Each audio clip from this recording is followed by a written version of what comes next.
दोस्तों, क्या चाइना और ताइवान के बीच सच में एक बड़ी जंग होने वाली है? क्या 2025 तक हम एक नए वर्ल्ड वॉर के साक्षी बन सकते हैं? ये सिर्फ एक पॉलिटिकल टेंशन है या इसके पीछे कोई और बड़ी वजह छुपी है? आज हम इस पूरी कहानी को समझेंगे हिस्ट्री, जियोपॉलिटिक्स, इकोनॉमी और मिलिट्री स्ट्रेटजीज के साथ। तो चलिए बिना टाइम वेस्ट किए शुरू करते हैं।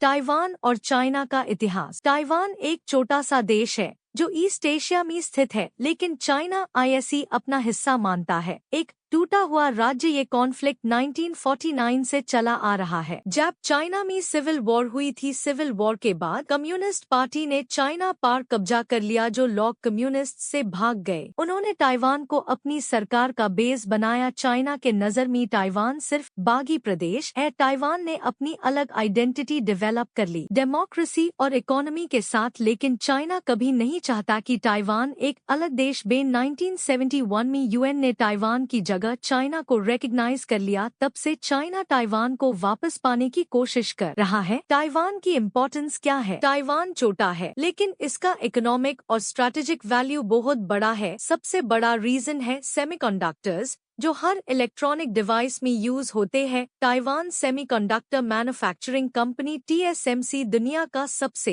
बड़ा चिप मैन्युफैक्चरर है। अगर चाइना ताइवान पर कब्जा कर लेता है तो ग्लोबल चिप सप्लाई डिसरप्ट हो सकती है। इसका असर पूरी दुनिया की इकोनॉमी पर पड़ेगा। अमेरिका और इंडिया भी इफेक्ट होंगे। ताइवान एक स्ट्रॉन्ग डेमोक्रेसी है जिसे वेस्टर्न कंट्रीज सपोर्ट करती है। ये एक नेचुरल बैरियर है जो चाइना को पैसिफिक ओशन में बढ़ने से रोकती है। इस वजह से अमेरिका और जापान ताइवान की सिक्योरिटी के लिए कंसर्न्ड है। चाइना चाहता है कि ताइवान उसके कंट्रोल में आए, चाहे मिलिट्री एक्शन क्यों ना लेना पड़े, लेकिन ताइवान रेडी है अपने सर्वाइवल के लिए लड़ने को। चाइना का वन चाइना पॉलिसी। चाइना एक पॉलिसी फॉलो करता है जिसे वन चाइना पॉलिसी कहा जाता है। इस पॉलिसी के मुताबिक ताइवान एक इंडिपेंडेंट देश नहीं है, बल्कि चाइना का हिस्सा है। चाइना हर कंट्री से डिमांड करता है कि वो ताइवान को अलग न माने। जो देश चाइना के साथ रिलेशन रखना चाहता है उससे ताइवान के साथ डिप्लोमेटिक टाइज तोड़नी पड़ती है। इसी वजह से सिर्फ कुछ हाई देश ताइवान को ऑफिशियली रिकॉग्नाइज करते हैं। अमेरिका भी ऑफिशियली ताइवान को एक कंट्री नहीं मानता, लेकिन उसकी सपोर्ट करता है। चाइना का मानना है कि अगर ताइवान अलग देश बना तो ये एक नेशनल ह्यूमिलिएशन होगा। चाइनीज प्रेसिडेंट शी जिनपिंग ने कहा है कि ताइवान को चाइना में शामिल करना जरूरी है। इसके लिए China economic pressure, cyber attacks और मिलिट्री पावर का उसे करता है, लेकिन ताइवान अब तक चाइना के हर अटेम्प्ट को रेजिस्ट करता आया है। ताइवान की मिलिट्री पावर। ताइवान की मिलिट्री छोटी है लेकिन टेक्नोलॉजिकली एडवांस्ड है। ताइवान के पास मॉडर्न मिसाइल्स, फाइटर जेट्स और एंटी एयरक्राफ्ट सिस्टम्स है। ताइवान का सबसे बड़ा वेपन है उसका ज्योग्राफी। उसके आसपास सिर्फ समुंदर है। चाइना अगर अटैक करेगा तो उससे एक रिस्की एम्फिबियस असॉल्ट करना पड़ेगा। ताइवान का पोर्क्यूपाइन स्ट्रैटेजी। अगर चाइना अटैक करे तो मैक्सिमम डैमेज हो। इस स्ट्रैटेजी में ग्यूरिला वॉरफेयर, साइबर डिफेंस और मिसाइल स्ट्राइक शामिल है। ताइवान को अमेरिका और जापान से मिलिट्री सपोर्ट मिलता है। ताइवान ने एसिमेट्रिक वॉरफेयर टैक्टिक्स डेवलप की है। इसका मतलब है कि वो छोटी छोटी अटैक से चाइना को नुकसान पहुंचाएगा, लेकिन अगर चाइना फुल स्केल इन्वेजन करता है तो ताइवान के लिए मुश्किल हो सकता है। चाइना की मिलिट्री पावर। चाइना की मिलिट्री दुनिया की सबसे बड़ी स्टैंडिंग आर्मी है। चाइना के पास advanced fighter jets, aircraft carriers और हाइपरसोनिक मिसाइल्स है। चाइना के पास DF-21D नाम का मिसाइल है जो एयरक्राफ्ट कैरियर्स को डिस्ट्रॉय कर सकता है। चाइनीज नेवी बहुत तेजी से एक्सपैंड हो रही है। ताइवान के आसपास चाइना की मिलिट्री एक्सरसाइजेस होती रहती है। चाइना ने ताइवान के ऊपर कई बार फाइटर जेट्स भेजे हैं। चाइना के ग्रे जोन वॉरफेयर टैक्टिक्स है जो वॉर के बिना प्रेशर बनाता है। चाइना की साइबर आर्मी ताइवान के गवर्नमेंट सिस्टम्स को हैक करने की कोशिश करती है। चाइना का मिलिट्री बजट ताइवान से 10 गुना ज्यादा है, लेकिन war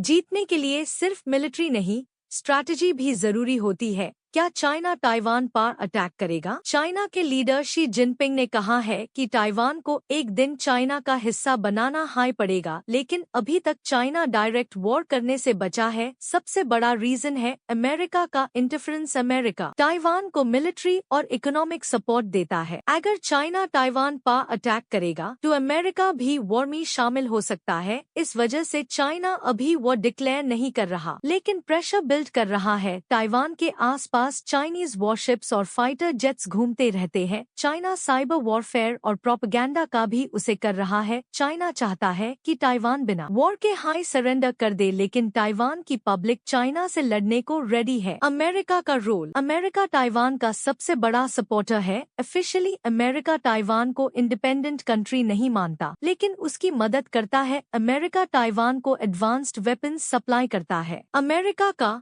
Taiwan relations act to America react करेगा, लेकिन ये कंफर्म नहीं है कि अमेरिका डायरेक्ट वॉर में शामिल होगा या नहीं। अमेरिका के एयरक्राफ्ट कैरियर्स साउथ चाइना सी में हमेशा तैनात रहते हैं। 2021 में अमेरिका ने ताइवान में सीक्रेट मिलिट्री ट्रेनिंग शुरू की थी। अमेरिका चाहता है कि चाइना को रोकने के लिए ताइवान स्ट्रॉन्ग रहे, लेकिन अमेरिका डायरेक्ट वॉर नहीं चाहता क्योंकि उसका ट्रेड चाइना के साथ बहुत बड़ा है। अगर अमेरिका और चाइना लेड तो ये एक ग्लोबल वॉर बन सकता है। जापान और साउथ कोरिया का स्टैंड। जापान और साउथ कोरिया दोनों ताइवान के सपोर्ट में है। जापान का कहना है कि अगर ताइवान अटैक होता है तो उसकी सिक्योरिटी भी रिस्क में आएगी। जापान और अमेरिका के बीच सिक्योरिटी ट्रीटी है जो इंडो पैसिफिक रीजन में स्टेबिलिटी मेंटेन करती है। साउथ कोरिया भी चाइना से परेशान है क्योंकि चाइना नॉर्थ कोरिया को सपोर्ट करता है। अगर वॉर होता है तो जापान और साउथ कोरिया इनडायरेक्टली अमेरिका का सपोर्ट करेंगे। जापान ने अपना मिलिट्री बजट 2x कर दिया है। ताइवान और चाइना के टेंशन के वजह से साउथ कोरिया ताइवान को ऑफिशियली सपोर्ट नहीं करता, लेकिन चाइना के एक्सपेंशन को रोकना चाहता है। जापान ने ताइवान को मिसाइल डिफेंस और सर्विलेंस टेक्नोलॉजी प्रोवाइड करने का प्लान बनाया है। ताइवान के पास जापान का इनडायरेक्ट सपोर्ट है जो चाइना के लिए एक बड़ा चैलेंज है। इस वजह से चाइना वॉर करने से पहले 10 बार सोचेगा।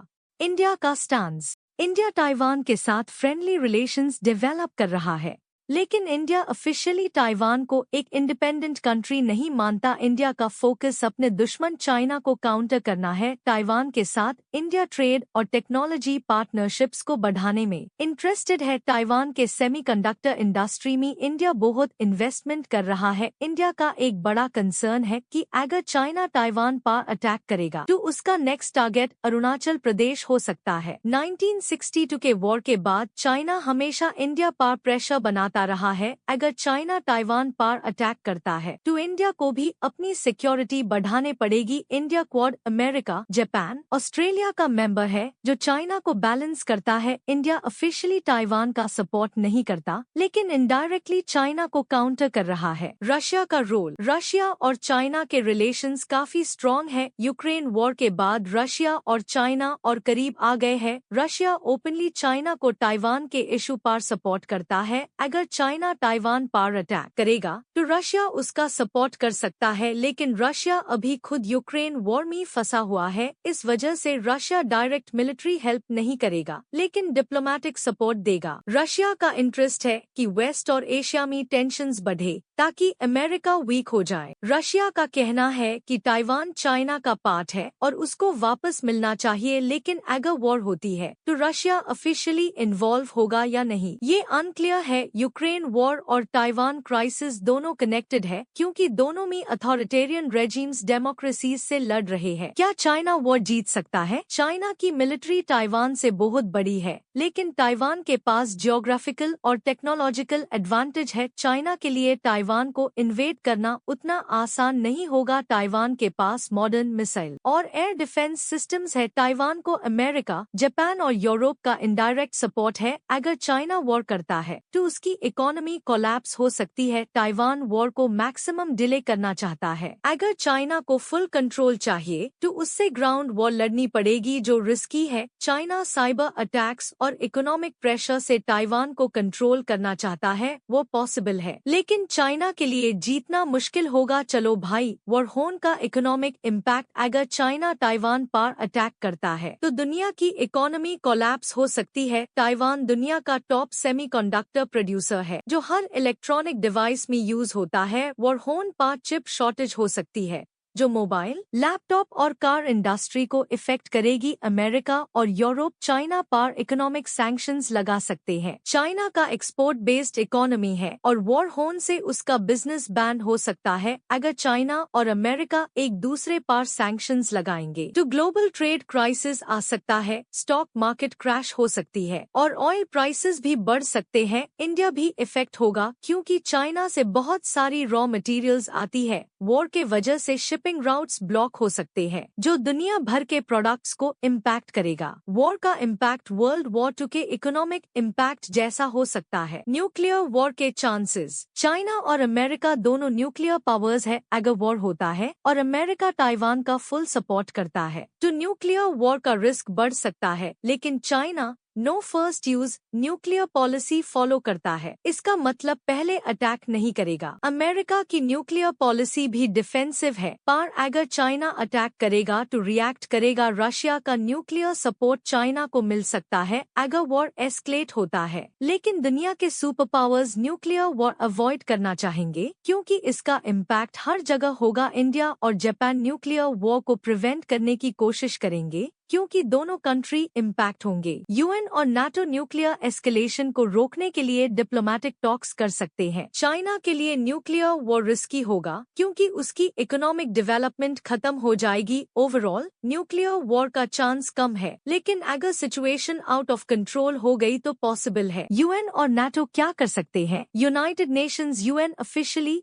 वन चाइना पॉलिसी को मानती है, इसलिए ताइवान का सपोर्ट नहीं करेगी। लेकिन अगर वॉर होता है तो यूएन पीस टॉक्स और डिप्लोमेटिक प्रेशर डाल सकती है। यूएन ताइवान को ऑफिशियली रिकॉग्नाइज नहीं करती, इसलिए उसके पास लिमिटेड पावर है। नाटो एक वेस्टर्न मिलिट्री अलायंस है जो चाइना के अगेंस्ट एक्शन ले सकती है। NATO countries America, UK, France, Germany China पर सैंक्शंस लगा सकती है। नाटो के मेंबर्स मिलिट्री सपोर्ट ताइवान को दे सकते हैं, जैसे आर्म्स सप्लाई। नाटो चाइना के खिलाफ मिलिट्री एक्शन लेने के लिए डायरेक्टली इन्वॉल्व नहीं होगा, लेकिन अगर वॉर बढ़ता है तो नाटो अमेरिका का सपोर्ट करेगा। यूएन चाइना और ताइवान के बीच नेगोशिएशंस करने की कोशिश करेगा, लेकिन अगर चाइना फोर्सफुली ताइवान को ऑक्यूपाई करना चाहता है तो यूएन पावरलेस हो सकती है। डिप्लोमेटिक सॉल्यूशंस क्या हो सकते हैं? वॉर होने से बचने का सबसे बड़ा सॉल्यूशन नेगोशिएशन है। ताइवान और चाइना शांति से बैठकर म्यूचुअल एग्रीमेंट बना सकते हैं। ताइवान एक ऑटोनॉमस रीजन बन सकता है जिसमें चाइना का कुछ कंट्रोल हो लेकिन इंडिपेंडेंस भी हो। चाइना ताइवान को हांगकांग मॉडल पर कंट्रोल करने की कोशिश कर सकता है। अमेरिका और जापान ताइवान के सिक्योरिटी गारंटीज के साथ नेगोशिएशन पुश कर सकते हैं। इकोनॉमिक एग्रीमेंट से चाइना और ताइवान एक दूसरे को म्यूचुअली बेनिफिट कर सकते हैं। ताइवान और चाइना के बीच no war treaty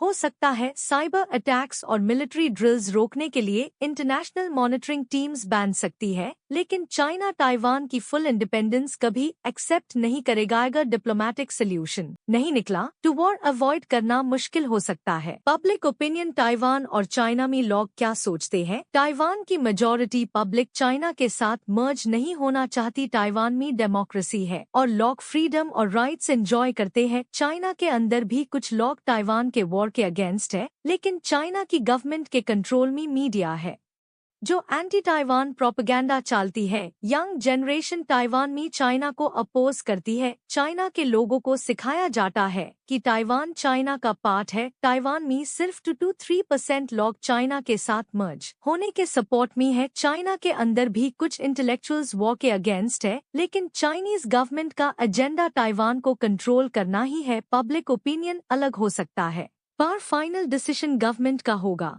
future predictions, क्या वॉर होगा या नहीं? 2025 तक वॉर होने का पॉसिबिलिटी 50-50 है। चाइना चाहता है कि बिना वॉर के ताइवान कंट्रोल करे, लेकिन अगर ताइवान ज्यादा इंडिपेंडेंट होने की कोशिश करेगा तो चाइना वॉर कर सकता है। अमेरिका अगर ताइवान का ज्यादा सपोर्ट करेगा तो चाइना रिएक्ट करेगा। ताइवान अपनी मिलिट्री और इकोनॉमी को और स्ट्रॉन्ग बनाने में लगा है। चाइना का पेशेंस कम हो रहा है और वो एक्शन ले सकता है। इंडिया जापान और नाटो चाइना के अगेंस्ट स्ट्रॉन्गर अलायंसेस बना रहे हैं। 2025 to 2030 के बीच वॉर का बड़ा रिस्क है अगर नेगोशिएशन फेल होता है, लेकिन डिप्लोमेटिक सॉल्यूशंस भी पॉसिबल है अगर दोनों तरफ प्रेशर डाला जाए। वॉर का फाइनल डिसीजन चाइना और अमेरिका के जियोपॉलिटिक्स पर डिपेंड करेगा। ताइवान अगर जीत गया तो, अगर ताइवान चाइना को रोक लेता है तो डेमोक्रेसीज का मोरल बढ़ेगा, चाइना का ग्लोबल इमेज खराब हो सकता है, अमेरिका और जापान और भी स्ट्रॉन्ग हो सकते हैं, चाइना के अंदर प्रोटेस्ट्स हो सकते हैं और शी जिनपिंग की पावर कम हो सकती है। ताइवान का सिक्योरिटी स्टेटस और स्ट्रॉन्ग हो जाएगा, चाइना फ्यूचर में और एग्रेसिव पॉलिसीज बना सकता है, ग्लोबल ट्रेड और स्टॉक मार्केट पे पॉजिटिव इम्पैक्ट होगा। इंडिया और क्वाड कंट्रीज स्ट्रॉन्गर हो सकती है, चाइना का सुपर पावर स्टेटस चैलेंज हो सकता है, लेकिन वॉर के वजह से दुनिया लॉन्ग टर्म इंस्टेबिलिटी फेस कर सकती है। दोस्तों, ये कॉन्फ्लिक्ट सिर्फ चाइना और ताइवान तक सीमित नहीं है, बल्कि दुनिया भर के फ्यूचर को इम्पैक्ट करेगा। वॉर होने के चांसेस है, पर डिप्लोमेटिक सॉल्यूशंस भी पॉसिबल है। आपके हिसाब से क्या वॉर होगा? कमेंट्स में जरूर बताइए। और आपको वीडियो अच्छा लगा तो वीडियो को लाइक एंड चैनल को सब्सक्राइब जरूर करें। मिलते हैं ऐसी नेक्स्ट वीडियो के साथ, तब तक के लिए जय हिंद जय भारत।